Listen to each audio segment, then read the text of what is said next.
Salut les gars.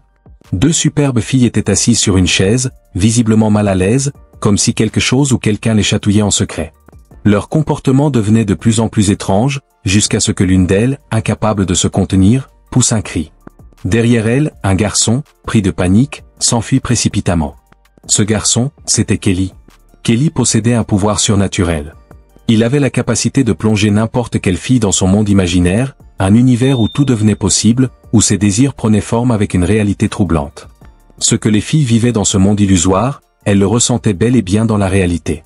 En seulement 7 jours, des milliers de jolies filles de son école s'étaient retrouvées malgré elles prises au piège dans ce fantasme parallèle. Parmi elles, une fille du nom de Tommy découvrit l'existence du pouvoir de Kelly. Mais au lieu de le rejeter ou de le dénoncer, elle en tomba follement amoureuse. Cette adoration flatta l'ego de Kelly, qui devint rapidement arrogant. Fini pour lui les moqueries, les brimades et l'humiliation. Il n'était plus le souffre-douleur de personne. Car quelques jours auparavant encore, Kelly était considéré comme un monstre. Son père le maltraitait sans pitié, allant jusqu'à le jeter à la poubelle comme un déchet. Sale, marginalisé, il passait ses journées à manger des choses immondes, comme des emballages au lieu de la nourriture. Il volait au supermarché, mais pas pour se nourrir, il avalait les boîtes elles-mêmes. À l'école, il stockait des stylos, puis les mâchait un à un. Il bavait, volait les vêtements des autres, et les fourrait dans sa bouche avec un appétit compulsif.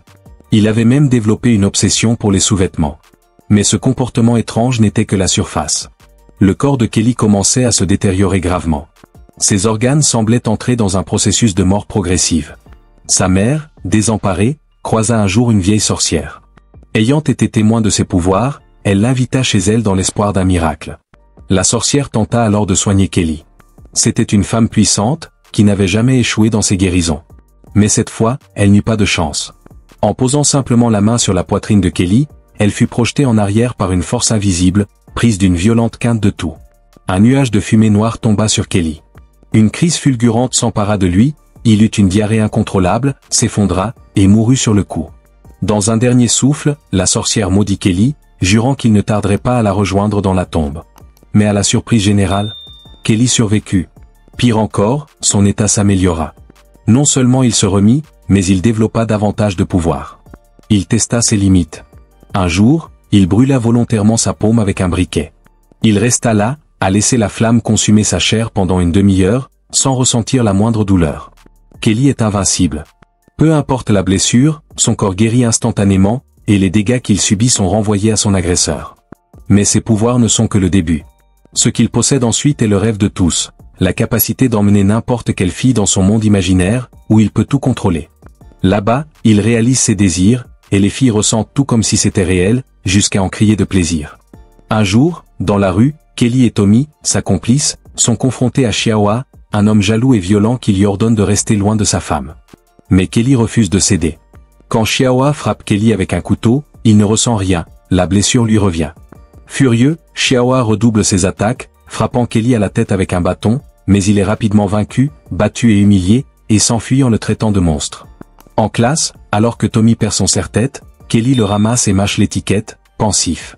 Il utilise alors son pouvoir pour entraîner dans son monde fantastique les deux plus belles filles de la classe, où elles se détendent totalement. À l'extérieur, une autre fille commence à se sentir étrangement excitée. La relation entre Tommy et Kelly devient de plus en plus forte. Mais Shoa, blessé d'avoir perdu la femme qu'il aime, prépare sa vengeance.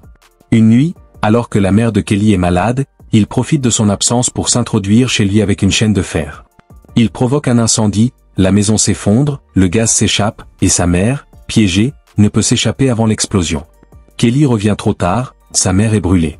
Consumé par la haine, il jure vengeance. Sur la rive d'une rivière, Kelly agresse Xiaoba, étouffant sa petite amie dans un combat brutal. Quand elle est sauvée de justesse, Kelly s'en prend ensuite à la petite amie de Tommy en classe.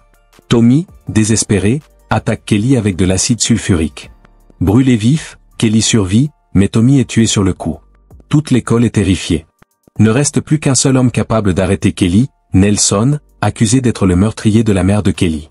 Avec la petite amie de Tommy, il découvre une plante capable de neutraliser ses pouvoirs, qu'il transforme en arme. Mais Kelly, rusé et fou de vengeance, vole une perceuse électrique dans la voiture de Nelson, ainsi qu'un de ses sous-vêtements. Face à Nelson, Kelly mange ce sous-vêtement en signe de défi. S'ensuit un combat violent où Kelly enfonce la perceuse dans la cuisse de Nelson. Ce dernier hurle de douleur, roulant au sol. La perceuse continue sa rotation, tandis que Nelson est forcé d'admettre qu'il a tué sa propre mère. Mais Nelson, obstiné, riposte. Son arme secrète, un poison, est transmis à Kelly par contact. Le combat n'est pas encore terminé. Kelly a connu un moment de douleur intense et a perdu temporairement son super pouvoir.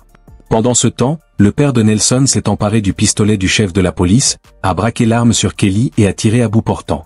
Étonnamment, ni Kelly ni le père de Nelson n'ont survécu à cet affrontement. Kelly, cependant, n'a pas été blessé par la balle. Tommy, furieux de tout ce qui s'est passé, a tué tant de personnes qu'il s'est retrouvé isolé. Le chef de la police lui a alors proposé une solution pour se débarrasser de son super pouvoir, il fallait récupérer le cœur de Tommy. Avec l'aide du chef de la police et de son frère Red Rod, cette opération a été menée sur Kelly. Ils espéraient ainsi raviver et contrôler le super pouvoir de Kelly. Mais Red Rod révéla à tous un secret. La seule manière de neutraliser définitivement Kelly était de le tuer, car seul ainsi le pouvoir pourrait être transféré à un autre, potentiellement à lui-même. Plein de regrets, Tommy réalisa qu'il n'aurait jamais dû laisser Kelly courir ce risque. Il s'enfuit avec lui, mais il fut rapidement intercepté et abattu par la police. Les gardiens qui les surveillaient à l'extérieur tombèrent eux aussi dans une fosse. Alors que les corps de Tommy et Kelly étaient emportés, Tommy reprit soudain conscience. Sa blessure commença lentement à guérir, un sourire se dessinant sur son visage. Le film se termine sur cette image énigmatique, laissant planer le doute sur le destin final des deux hommes. Clique juste ici pour regarder cette vidéo et surtout abonne-toi à recevoir toutes les prochaines vidéos. Merci.